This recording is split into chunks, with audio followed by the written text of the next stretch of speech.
The life cycle of an ETC transaction. Ethereum Classic ETC is a peer-to-peer network of computers around the world that hold a fully replicated copy of a ledger with accounts, balances, and smart contracts.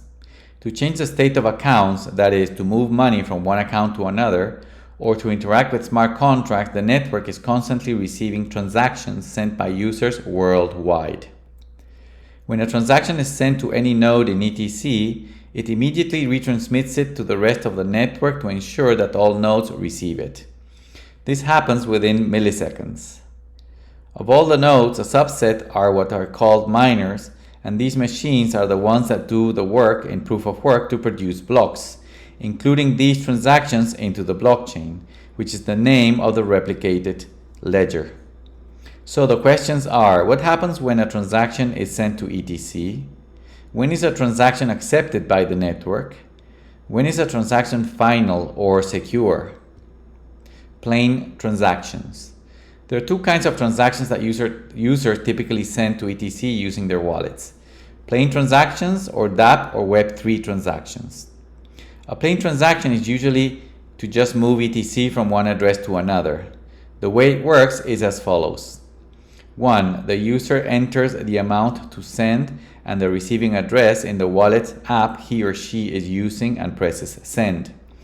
2. The wallet app sends the transaction to a remote node of the ETC network that it uses to process transactions. 3. The remote node receives the transaction, confirms that the sending address has a sufficient balance, and that the transaction is correctly signed with the private key. 4. The transaction is sent to the rest of the network. And 5. The rest of the network also verifies and processes the transaction and includes it in the blockchain forever. Dapp or Web3 transaction. A Dapp or Web3 transaction uses more steps and it calls smart contracts on the blockchain to execute more complex transactions. The way it works is as follows. 1. The user goes to a Dapp or Web3 website and connects his or her wallet to that application. 2. The user initiates a transaction, for example, a DeFi trade or buying or selling an NFT, and presses send on the Dapp or Web3 application. 3. The Dapp or Web3 application generates the transaction, which is usually to interact with a smart contract on the blockchain, and feeds it back to the user's wallet. 4. The user's wallet then asks the user to accept and sign the transaction with his or her private key and sends it to a remote node of the ETC network that it uses to process transactions. 5. The remote node receives the transaction and verifies that it is correct and signed.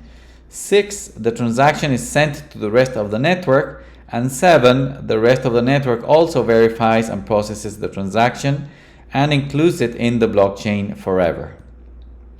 What do miners do? When we say above that the network verifies and processes the transaction and includes it in the blockchain forever, what we mean is that the subgroup of the network nodes, which are the miners, get the transactions and include them in blocks. The way they do this is as follows. 1. Mempool.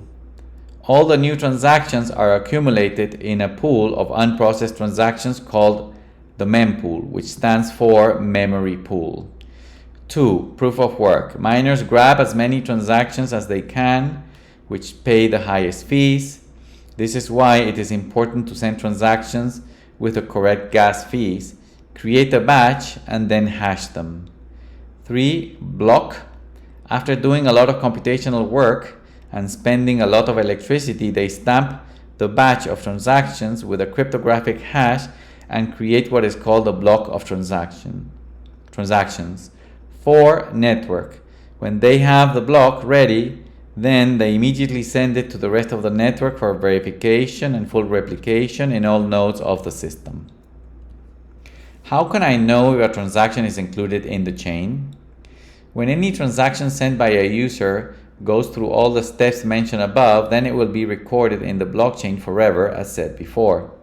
Transactions themselves may take between 13 seconds, 1 block time, to 13 seconds, 3 block times. to be included into the ETC blockchain if it was sent with the correct gas fees.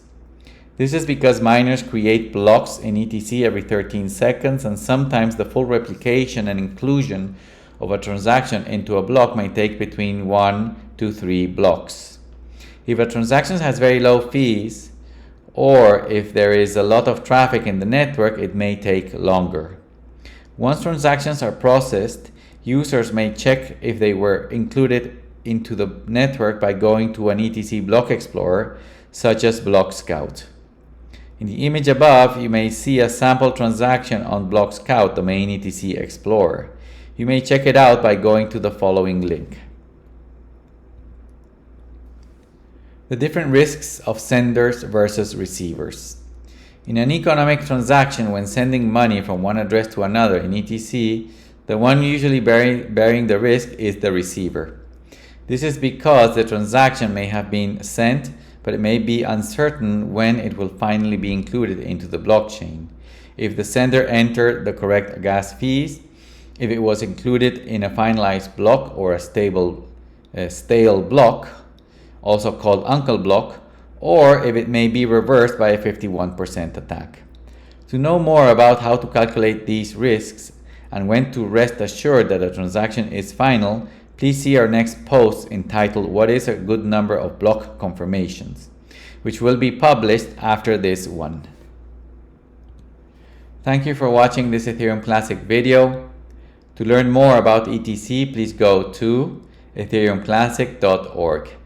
Thank you very much.